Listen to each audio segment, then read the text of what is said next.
Hello and नमस्कार। मैं doctor कंचन Singh Bharat homeopathy में आप सभी का स्वागत करती हूँ। और आज के इस वीडियो में मैं आप सभी से बात करने वाली हूँ कि कैसे फिश की मदद से एक पैरालिसिस पेशेंट अपने अंदर रिकवरी ला सकता है। अक्सर जब भी किसी भी पर्सन को पैरालिसिस होता है तो उसकी जो मेडिकेशन होती है उसमें बहुत सारी दवाइयाँ दी जाती हैं। उसमें से कुछ ऐसे मेडिसिन्स होती हैं जो बहुत ज़रूरी होता है उनके नर्व्स और मसल्स की रिकवरी के लिए, जैसे कि मल्टीविटामिन्स।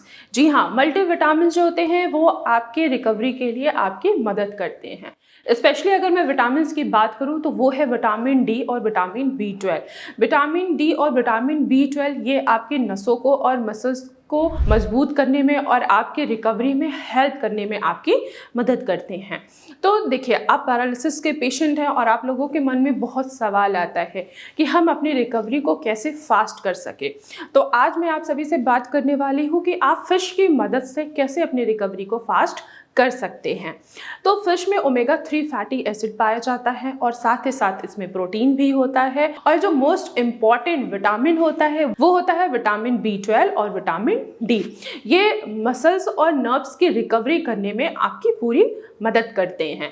तो जितने भी पैरालिसिस के पेशेंट हैं जो नॉन वेजिटेरियन हैं वो ज़रूर फिश का सेवन करें, क्योंकि जब आप फिश का सेवन करते हैं तो उसमें एक तो ओमेगा 3 फैटी एसिड होता है जो आपके कोलेस्ट्रॉल को बढ़ने नहीं देगा, आपके ब्रेन के रिकवरी को वो फास्ट करेगा, आपकी जो न्यूरोप्लास्टिसिटी है वो उनको इन्हेंस करेगा। तो आप फिश का सेवन जरूर करिए अगर आप नॉन वेजिटेरियन हैं तो। इसके अलावा अब विटामिन डी की कमी हो रही है, विटामिन बी 12 की कमी को पूरा करने के लिए भी आप फिश का सेवन कर सकते हैं।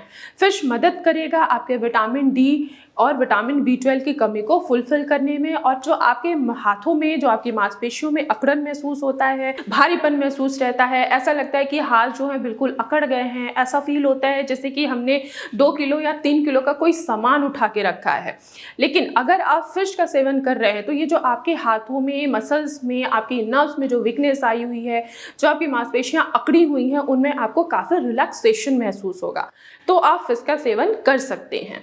अब सवाल यहाँ पे ये आता है कि हम तो वेजिटेरियन हैं, तो आखिर में ऐसा क्या चीज़ें खाएं जिससे हमारी रिकवरी फास्ट हो सके। तो आप अंडे का सेवन आसानी से कर सकते हैं। अंडे में भी विटामिन डी पाया जाता है और इसमें भी प्रोटीन पाया जाता है, तो ये भी आपकी मदद करेगा आपकी रिकवरी को फास्ट करने के लिए।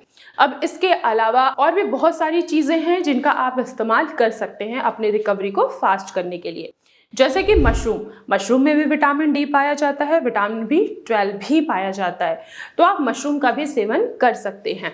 फिश के साथ साथ आप मशरूम भी खाइए और अपने अंदर रिकवरी देखिए कि हाँ, जहाँ आपके मसल्स में बहुत ज़्यादा अकड़न महसूस हो रहा था, आपकी मांसपेशियां अकड़ी हुई थी, आपकी उंगलियों में कोई मूवमेंट नहीं हो रहा है, ग्रिपिंग पावर नहीं आ रहा है, तो अगर आप फिश मशरूम का सेवन कर रहे हैं तो इससे आपके अंदर रिकवरी बहुत ज़्यादा फास्ट देखने को मिलती है। देखिए, इसीलिए डॉक्टर्स आपके जो मेडिसिन देते हैं उनमें मल्टीविटामिन ज़रूर ऐड करते हैं, स्पेशली विटामिन डी और विटामिन बी 12, कि आपकी रिकवरी फास्ट हो सके। ये रिकवरी फास्ट कैसे होगा? ये आपके नर्व्स को और मसल्स को स्ट्रॉन्ग करते हैं, आपकी न्यूरोप्लास्टिसिटी जो है उनको वो इन्हेंस करते हैं और आपके हाथों में मूवमेंट, पैरों में मूवमेंट लाते हैं। अब हमारा ब्रेन है और ये सबसे मोस्ट इंपॉर्टेंट ऑर्गन होता है। ब्रेन ही एक ऐसा इकलौता ऑर्गन है जो हमारे पूरे बॉडी को चलाता है। अगर हमारे ब्रेन में ही कोई प्रॉब्लम आ गई, चाहे ब्रेन स्ट्रोक हो गया, चाहे वो ब्रेन हैमरेज हो गया, चाहे मल्टीपल स्क्लेरोसिस हो गई, ब्रेन का कोई भी हिस्सा, चाहे वो लेफ्ट साइड का ब्रेन हो, चाहे वो राइट साइड का ही ब्रेन क्यों ना हो, तो अगर ब्रेन में किसी भी हिस्से में कोई तकलीफ आई हुई है, ब्रेन स्ट्रोक हुआ है, चाहे वो ब्लड प्रेशर के वजह से हुआ हो, चाहे वो ब्लड शुगर के वजह से हुआ हो, या आप लंबे समय से अल्कोहल ले रहे थे, या आप लंबे समय से स्मोकिंग कर रहे थे, या सडन एक्सीडेंट हो गया, तो आपकी बॉडी पैरालाइज हो जाती है। तो अपने रिकवरी को फास्ट करने के लिए अपने खाने में विटामिन डी और विटामिन बी 12 जरूर शामिल करिए, जिससे आपकी रिकवरी फास्ट हो सके। तो अगर आप नॉन वेजिटेरियन हैं तो फिश जरूर खाइए, अगर आप प्योर वेजिटेरियन हैं तो आप अंडे का भी सेवन कर सकते हैं, और आप इसके अलावा आप मशरूम भी खा सकते हैं। तो मैं आशा करती हूँ कि आज के वीडियो में आप लोगों को समझ में आया होगा कि एक पैरालिसिस पेशेंट फिश का सेवन करके, मछली का सेवन करके कैसे अपने अंदर वो रिकवरी ला सकते हैं। तो आज की वीडियो में बस इतना ही, फिर मैं मिलूंगी नेक्स्ट वीडियो में। तब तक के लिए धन्यवाद।